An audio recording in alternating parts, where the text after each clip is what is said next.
Bonjour, donc voici la première étape pour réaliser une modélisation numérique de votre bungalow. Donc là en fait c'est une solution que moi je propose, hein, mes cloisons, là, où vous retrouvez les différents meubles, la position des fenêtres. La seule chose qui va être commune entre votre bungalow et celui-ci, ça va être la longueur et la largeur et l'épaisseur des murs. Voilà. Quand on veut faire un travail d'architecture comme ça sur un logiciel de modélisation d'architecture, l'une des choses importantes, c'est de bien connaître toutes les dimensions. Ces dimensions, vous les avez au dos, sous, grâce à deux vues, une vue de face, disons, et une vue de dessus. Alors là, on va s'intéresser uniquement déjà au dessin du plancher, ce qu'on pourrait appeler dans les différentes étapes qu'on a vues, la dalle de plancher. Voilà. Bon, cette dalle, ses caractéristiques, c'est qu'elle fait 4,5 mètres de large et 6,4 mètres de haut. Donc là, normalement, vous allez pouvoir démarrer en ayant bien entendu cette fiche consigne dans les mains. Donc pour démarrer, on lance le logiciel Google SketchUp, le voici. Hop. Alors, la version utilisée là, c'est Google SketchUp 2015. Vous voyez, on vous propose la version 2017. Il y a différentes versions. Au collège, on utilise la version Google SketchUp 2008. Google SketchUp 8, parce que c'est pour un problème de compatibilité. Voilà. Bon, quoi qu'il en soit, ça va se ressembler systématiquement. Alors la seule chose, donc, quand vous démarrez, la première chose qu'il vous demande, c'est de choisir un modèle type.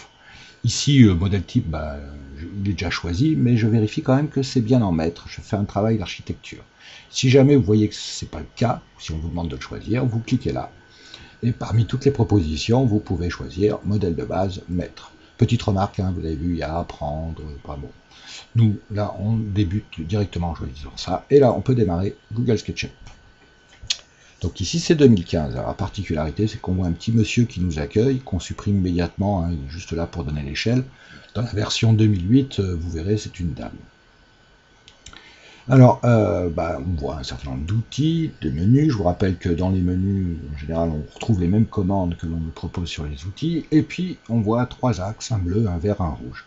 C'est les trois dimensions de l'espace, hein, puisqu'on va vraiment travailler dans l'espace. Donc, vous avez le droit de regarder avec quelle icône je fais joujou pour l'instant. C'est des icônes qui permettent de se déplacer dans la modélisation, d'orienter la modélisation. Ce qu'on va faire assez souvent d'ailleurs. Bon, là, je dois m'occuper donc du plancher. Le plancher, c'est un rectangle qui fait 6,4 sur 4,5 mètres de large. Donc, je choisis l'option rectangle. Voilà. Et puis, j'ai envie de dessiner un rectangle. Et puis, je choisis une face 6,4 sur 4,5. Vous remarquerez qu'en bas à droite, là, il y a les dimensions qui apparaissent au fur et à mesure de mon tracé. Je reste cliqué sur la souris pour les dessiner. Là, par exemple, j'ai 3,91 sur 5,73. Donc je pourrais me dire, je vais m'arranger pour avoir 6,4 sur 4,5. Vous allez voir que c'est pas évident à la main.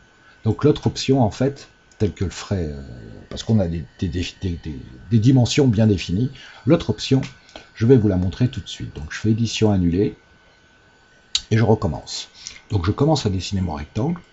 Et puis en fait, ce que je vais faire, c'est que je vais rentrer directement les valeurs au clavier. Et vous allez voir, elles vont apparaître en bas. Alors ces valeurs, c'est 6,4. Voilà, je tape, je fais bien attention, c'est une virgule. 6,4, je reste appuyé sur la souris, sur le clic gauche.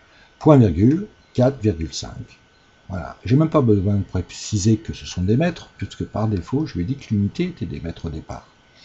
Et puis j'appuie sur Entrée tout en restant appuyé toujours sur le clic de la souris. Voilà. Et là, je peux lâcher.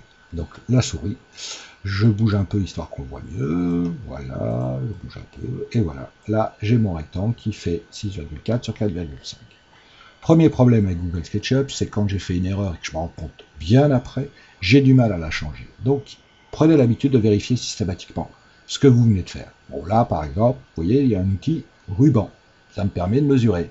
Je clique sur l'extrémité, je viens jusqu'ici, je vois 6,40, c'est parfait. Je viens ici, 4,5, c'est parfait. Donc voilà, j'ai les bonnes dimensions, j'ai dessiné mon plancher. Deuxième problème de Google SketchUp, qu'il faut prendre en compte systématiquement par la suite, c'est qu'il n'est capable de travailler qu'avec des objets en 3 dimensions, il est fait pour ça. Donc quand je lui propose des objets en 2 dimensions, il n'aime pas trop par la suite. Donc je crée la troisième dimension. Et là, la troisième dimension, ce sera l'épaisseur de ma dalle. Pour ça, j'ai un petit outil ici qui s'appelle pousser-tirer. Je clique dessus, je viens, vous voyez, la surface est sélectionnée, et je tire un peu vers le bas. Et donc, je donne une épaisseur. Là, je fais un peu au hasard, hein, j'ai pas de dimension fixe, je vais faire 20 cm. Vous voyez, c'est écrit en bas, à droite, 0,20 m, qui fait 20 cm. Là, voilà, j'ai créé ma dalle. Voilà, le plancher de mon bungalow. Vous avez remarqué qu'il a fleuré à 0, hein, que mon épaisseur est dans le sol.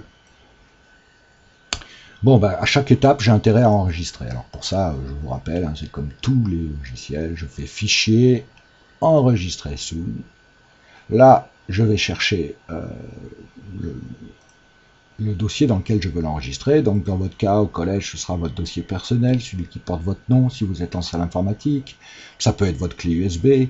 Moi, il s'appelle cours Google SketchUp, mon dossier. Et là, comme d'habitude, j'essaie de donner un nom significatif. Qu'est-ce que je viens de faire? Le plancher, donc j'écris plancher. SKP par défaut, hein, c'est Google SketchUp. Autre chose, vous voyez, il a écrit modèle Google SketchUp. Si j'enregistre, il va l'enregistrer dans la version que j'utilise. Donc moi, c'est 2015, mais il me propose les anciennes versions. Et le problème, c'est que si je l'enregistre en version 2015, je ne peux pas l'ouvrir avec une ancienne version, comme la version 8. Or, au collège, on a des versions 8. Donc, si jamais vous travaillez chez vous et que vous voulez ramener ça au collège, et pour pouvoir le lire, il faut cliquer sur SketchUp version 8. Voilà. À ce moment-là, ou même 7, hein, à ce moment-là, vous pouvez enregistrer. Voilà, donc voilà la première étape. Je pense que vous avez le temps de continuer avant de fermer le fichier.